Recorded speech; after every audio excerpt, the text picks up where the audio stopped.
ভারতে নরেন্দ্র মোদীর ডেরায় থেকে একের পর এক বিদ্বেষমূলক বক্তব্য দিয়ে যাচ্ছেন ক্ষমতাচ্যুত প্রধানমন্ত্রী শেখ হাসিনা।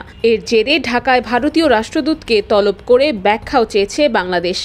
এতে বেশ বিব্রত ভারতের নেতাকর্মীরা।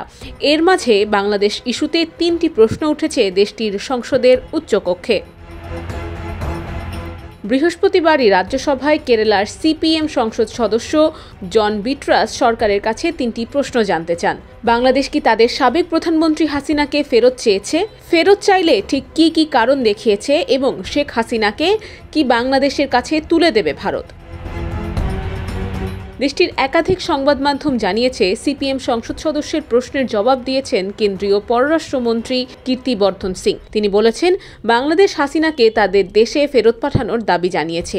২০২৪ সালের ৫ আগস্ট হাসিনা ভারতে আসার আগে বাংলাদেশে যেসব অপরাধ সংগঠিত হয়েছে তার পরিপ্রেক্ষিতে হাসিনার প্রত্যাবর্তন দাবি করা হয়েছে।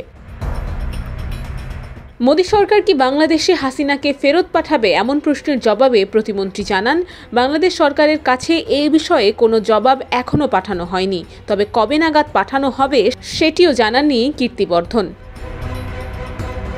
ভারতে পালিয়ে যাওয়া সাবেক প্রধানমন্ত্রী হাসিনার দম্ভের কারণেই মূলত চূর্ণ হয়েছে ধানমন্ডি ৩২ নম্বরের ভবন। তিনি ভারতে অবস্থান করে উস্কানিমূলক বক্তব্য না দিলে এরকম ঘটনা ঘটত না বলে মনে করে অন্তর্বর্তী সরকার এবং বিএনপি। পালিয়ে যাওয়ার পর থেকে পতিত এই স্বৈরাচার অব্যাহতভাবে প্রতিশোধপরায়ণ বক্তব্য দিয়ে আসছেন।